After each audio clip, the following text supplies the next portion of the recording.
ಮಹಾರಾಷ್ಟ್ರ ಮಳೆಯಿಂದ ಬೆಳಗಾವಿಗೆ ಕಂಟಕ ಎದುರಾಗ್ತಾ ಇದೆ. ಮಲಪ್ರಭಾ ನದಿಯ ನೀರಿನ ಮಟ್ಟ ದಿಢೀರನೆ ಏರಿಕೆ ಕಂಡಿದೆ. ಮಹಾರಾಷ್ಟ್ರದಲ್ಲಿ ಭಾರಿ ಪ್ರಮಾಣದಲ್ಲಿ ಮಳೆ ಆಗ್ತಾ ಇದೆ.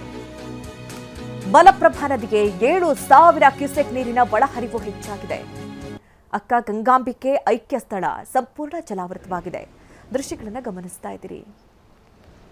ಮಹಾರಾಷ್ಟ್ರ ಭಾಗದಲ್ಲಿ ಭಾರಿ ಪ್ರಮಾಣದ ಮಳೆ ಆಗ್ತಾ ಇರುವಂತಹ ಕಾರಣದಿಂದಾಗಿ ಡ್ಯಾಂ ತುಂಬಿ ಹರಿದು ಸಾಕಷ್ಟು ಪ್ರಮಾಣದಲ್ಲಿ ನೀರು ಹರಿದು ಬರ್ತಾ ಇದೆ.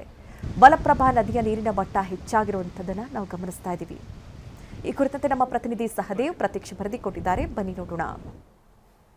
ಕಳೆದ 15 ದಿನಗಳಿಂದ ಏನು ನಿರಂತರವಾಗಿ ಮಳೆ ಆದ ಕಾರಣಕ್ಕಾಗಿ ಸದ್ಯ ಈಗ ಹೆಚ್ಚಿನ ಪ್ರಮಾಣದಲ್ಲಿ ನೀರು ಹರಿದು ಬಂದಿರುವಂಥದ್ದು. ನಾನೀಗ ಮಲಪ್ರಭಾ ನದಿ ದಂಡೆ ಮೇಲೆ ಇದ್ದೇನೆ. ಸದ್ಯ ಹೇಗಿದೆ ಪರಿಸ್ಥಿತಿ ಅನ್ನುವಂಥದ್ದನ್ನು ತೋರಿಸ್ತಾ ಹೋಗ್ತೇನೆ. ಇದೇನಿದೆ ಬೆಳಗಾವಿ ಜಿಲ್ಲೆಯ ಕಿತ್ತೂರು ತಾಲೂಕಿನ ಇಟಗಿ ಬಳಿ ಹರಿದು ಹೋಗುವಂಥ ಈ ಒಂದು ಏನು ನದಿ ಏನಿದೆ, ಈಗ ಅಪಾರ ಪ್ರಮಾಣದಲ್ಲಿ ನೀರು ಹರಿದು ಬರ್ತಾ ಇರುವಂಥದ್ದನ್ನು ಗಮನಿಸಬಹುದಾಗಿದೆ. ಕಳೆದ 15 ದಿನಗಳಿಂದಲೂ ಕೂಡ ಖಾನಾಪುರ ಭಾಗದಲ್ಲಿ ಅಲ್ಪ ಸ್ವಲ್ಪದ ಮಳೆ ಆಗ್ತಾ ಇತ್ತು. ಆದರೆ ಕಳೆದ 2 ದಿನಗಳಿಂದ ನಿರಂತರವಾಗಿ ಹೆಚ್ಚಿನ ಪ್ರಮಾಣದಲ್ಲಿ ಮಳೆ ಆಗ್ತಾ ಇರುವಂಥ ಕಾರಣಕ್ಕಾಗಿ ಸದ್ಯ ಈಗ ನದಿಗೆ 7,000 ಕ್ಯೂಸೆಕ್ ನೀರು ಹರಿದು ಬರ್ತಾ ಇರುವಂಥದ್ದು. ಹೀಗಾಗಿ ನದಿ ದಂಡೆ ಮೇಲೆ ಕಟ್ಟಿರುವಂಥ ಈಗಾಗಲೇ ಅಕ್ಕ ಗಂಗಾಂಬಿಕಾ ಅವರ ಐಕ್ಯ ಸ್ಥಳವನ್ನು ಕೂಡ ನೀವೀಗ ಗಮನಿಸಬಹುದಾಗಿದೆ. ಇಡೀ ಐಕ್ಯ ಸ್ಥಳವನ್ನು ಈಗಾಗಲೇ ಮಲಪ್ರಭಾ ನದಿ ಸುತ್ತುವರೆದಿರುವಂಥದ್ದು. ಈ ಒಂದು ನದಿಗೆ ಅಡ್ಡಲಾಗಿ ಕಟ್ಟಿರುವಂಥ ಬ್ರಿಡ್ಜ್ ಕಮ್ ಬ್ಯಾರೇಜು, ಸೊ ಅದು ಕೂಡ ಈಗಾಗಲೇ ಮುಳುಗುವ ಹಂತಕ್ಕೆ ಬಂದಿರುವಂಥದ್ದು. ನವಿಲ್ ತೀರ್ಥ ಜಲಾಶಯವನ್ನು ನಿರ್ಮಾಣ ಮಾಡಿರುವಂಥದ್ದು. ಆ ಒಂದು ಜಲಾಶಯದಲ್ಲಿ ಇನ್ನೂ ಕೂಡ ಹೆಚ್ಚಿನ ಪ್ರಮಾಣದಲ್ಲಿ ನೀರು ಶೇಖರಣೆ ಆಗಿಲ್ಲ. ಕೇವಲ 17 TMC ಮಾತ್ರ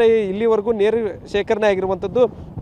37.5 TMC ಸಾಮರ್ಥ್ಯದ ಜಲಾಶಯದಲ್ಲಿ ಇನ್ನೂ ಕೂಡ ಅಪಾರ ಪ್ರಮಾಣದಲ್ಲಿ ನೀರು ಬೇಕಾಗಿರುವಂಥ ಕಾರಣಕ್ಕಾಗಿ ಇದೇನು ಬ್ರಿಡ್ಜ್ ಕಮ್ ಬ್ಯಾರೇಜ್ ಏನಿದೆ ಇದರಿಂದಲೂ ಕೂಡ ಈಗಾಗಲೇ ನೀರು ಹೊರ ಬಿಡ್ತಾ ಇರುವಂಥದ್ದನ್ನು ನೀವೀಗ ಗಮನಿಸಬಹುದಾಗಿದೆ. ಒಟ್ಟಿನಲ್ಲಿ ಪಶ್ಚಿಮ ಘಟ್ಟ ಭಾಗದಲ್ಲಿ ಮತ್ತು ಖಾನಾಪುರ ಭಾಗದಲ್ಲಿ ಧಾರಾಕಾರವಾಗಿ ಮಳೆ ಆಗ್ತಾ ಇರುವಂಥ ಕಾರಣಕ್ಕಾಗಿ ಕಳೆದ 2 ದಿನಗಳಿಂದ ಹೆಚ್ಚಿನ ಪ್ರಮಾಣದಲ್ಲಿ ಮಲಪ್ರಭಾ ನದಿಗೆ ನೀರು ಹರಿದು ಬರ್ತಾ ಇರುವಂಥದ್ದು. ಸೊ ಈ ಭಾಗದ ರೈತರಲ್ಲೂ ಕೂಡ ಒಂದು ಹಂತದಲ್ಲಿ ಸಂತಸವನ್ನು ಮೂಡಿಸಿರುವಂಥದ್ದು. ಅದರ ಜೊತೆಗೆ ನವಿಲು ತೀರ್ಥ ಜಲಾಶಯಕ್ಕೂ ಕೂಡ ಈಗಾಗಲೇ ನೀರು ಹರಿದು ಹೋಗ್ತಾ ಇರುವಂಥ ಕಾರಣಕ್ಕಾಗಿ ಕುಡಿಯುವ ನೀರಿನ ಸ್ಥಿತಿಗತಿಗಳು ಕೂಡ ಉತ್ತಮ ರೀತಿಯಾದಂತಹ ಆಗ್ತಾ ಇರುವಂಥ ಕಾರಣಕ್ಕಾಗಿ ಜನರಲ್ಲೂ ಕೂಡ ಒಂದು ಸಂತಸ ಮನೆ ಮಾಡಿರುವಂಥದ್ದು. ಕ್ಯಾಮರಾಮನ್ ಪ್ರವೀಣ್ ಜೊತೆ ಸಹದೇವ್ ಮನೆ TV9 ಬೆಳಗಾವಿ.